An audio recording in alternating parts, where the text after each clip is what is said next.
Hi everyone, Spider-Man 1991 here, and it is now day 4 of Spider-Man Week.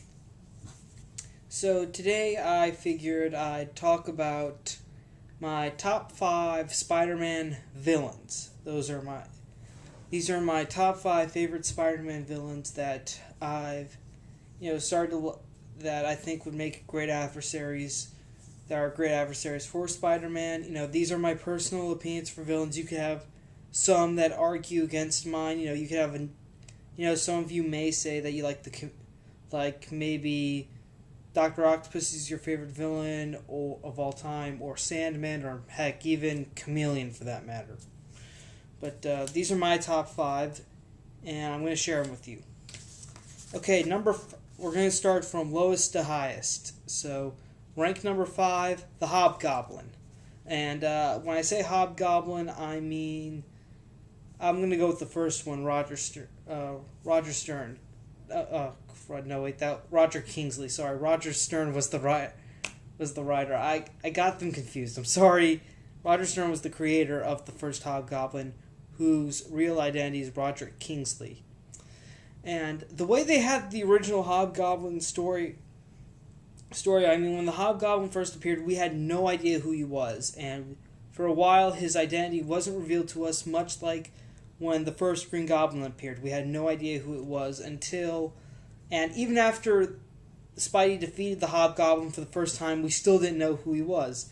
Then, and apparently Roger Stern was going to work on a way to bring this identity to light, though. However, Stern left Amazing Spider-Man before he could finish his plans, and eventually they were delayed, and we got stuck with first the idea that Ned Leeds was the Hobgoblin, but apparently that was a ruse, and the real Hobgoblin was Roderick Kingsley. And just recently, right at the start of Big Time, which was the first story arc written by Dan Slott when he took over Amazing Spider-Man about 2 years ago, Kingsley was killed off, like in the second issue written by Slott, and replaced by Phil and the Hobgoblin identity was taken over by Phil Urch. So yeah, Hobgoblin, very interesting villain. I like it. I like it a lot because his identity was teased for a while. They really kept his identity under wraps, although eventually when Stern left the book, it kind of got a little confusing since he didn't actually finish his plans, but oh well. I still say Hobgoblin's a great villain, and he was more aggressive a little more aggressive, because even when he started to lose all of Osborn's notes that contained stuff about the Goblin formula and some of his equipment, he started to learn. He started to practice his own fighting skills and improve on that in order to fight Spider-Man, not just invent a new Goblin type gadget. Though he did have the battle van in his first storyline, which was not a bad van, but it was eventually destroyed. Okay, moving right along. Number 4, we have Dr. Octopus. Dr. Octopus, yeah. Why do I like Dr. Octopus? Well, he's brilliant. Okay, he's probably one of the most brilliant Spider-Man villains there is. Scientific-wise, and we just finished up Ends of the Earth. Okay, the guy nearly controlled the ozone layer, and also back in Amazing Spider-Man 600, when he found out he was dying, that started the whole, he was going to try to do something big so that he'd always be remembered after his death. Well, I believe he took control of the entire New York City power grid and almost every electronic device in New York City, which was very impressive. And it was also the moment that he realized that Spider-Man is also a genius, and in all these years, Spider-Man was actually smarter than what Doc Ock thought. So Doc Ock is definitely sort of a match for Spider-Man in terms of scientific knowledge, because let's all not forget that Spider-Man is a prodigy when it comes sort of a science prodigy.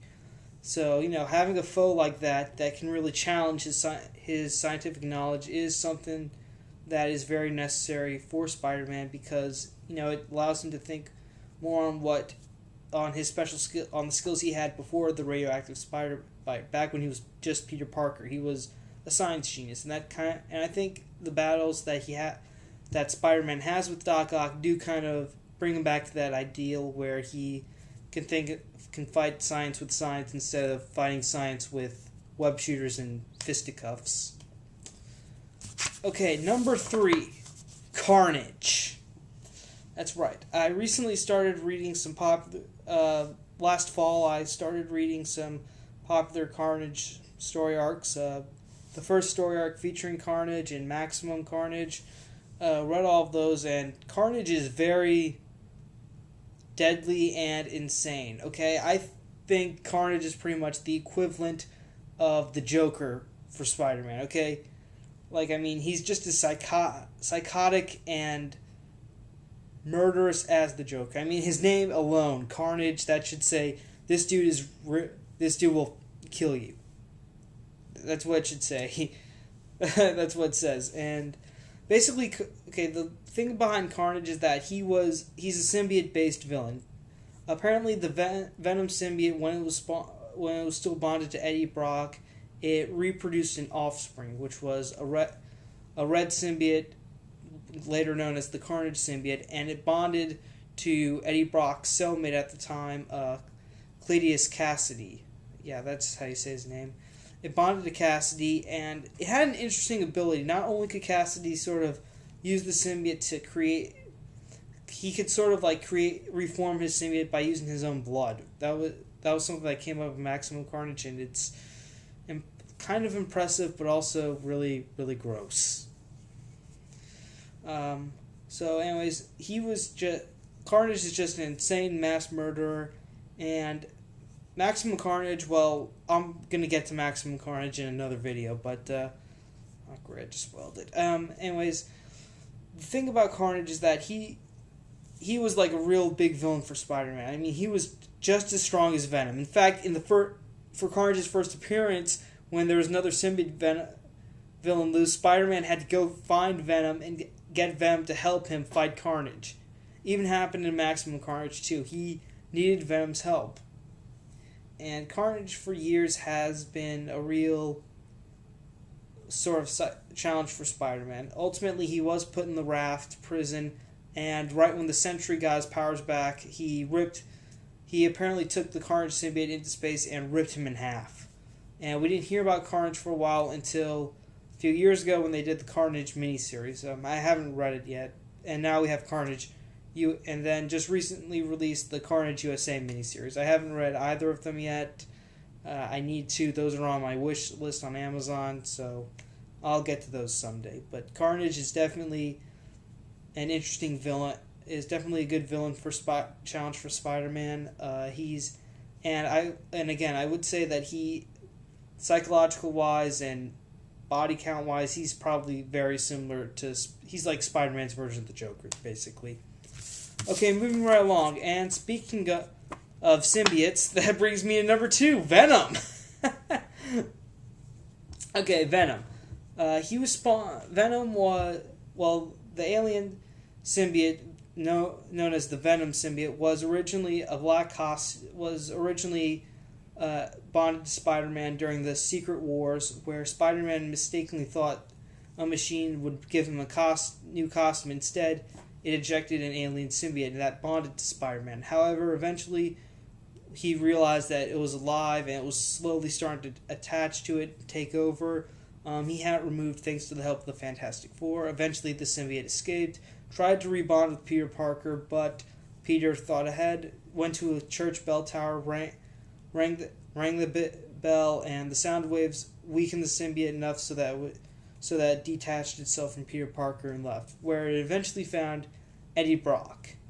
Eddie was a disgraced reporter who originally thought he had the identity of a serial killer known as the Sin Eater figured out, and he published his article about it, but eventually the real Sin Eater was caught by Spider-Man, and Brock was discredited, and his whole life was ruined because of it, and he blamed Spider-Man. So the symbiote bonded to Brock, and Brock went on a full vendetta against Peter Parker.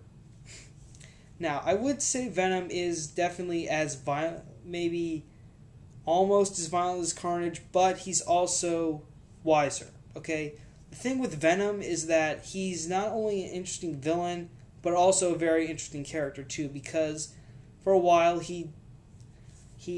well, maybe not for a while, but he was at times mostly considered not necessarily a villain, but also an anti-hero, because he did not want innocent people to suffer. He only wanted the people who were bad or the people he wanted to pay suffer, not anyone innocent. He would make sure that innocent lives stay safe.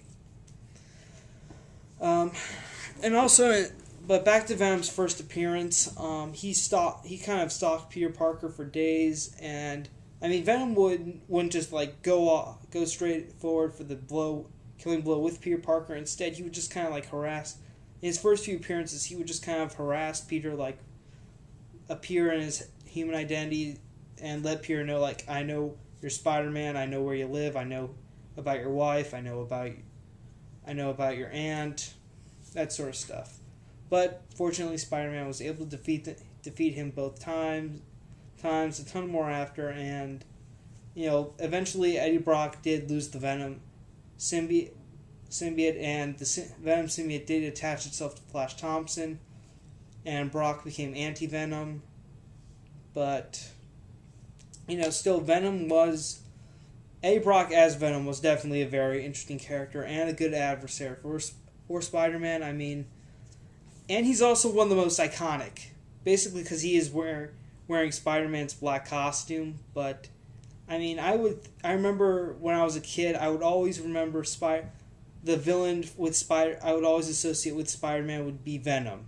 And at the time, I didn't know his name was Venom. I always kind of referred to him as like the Black Spider-Man or Dark Spider-Man. God, I was stupid. And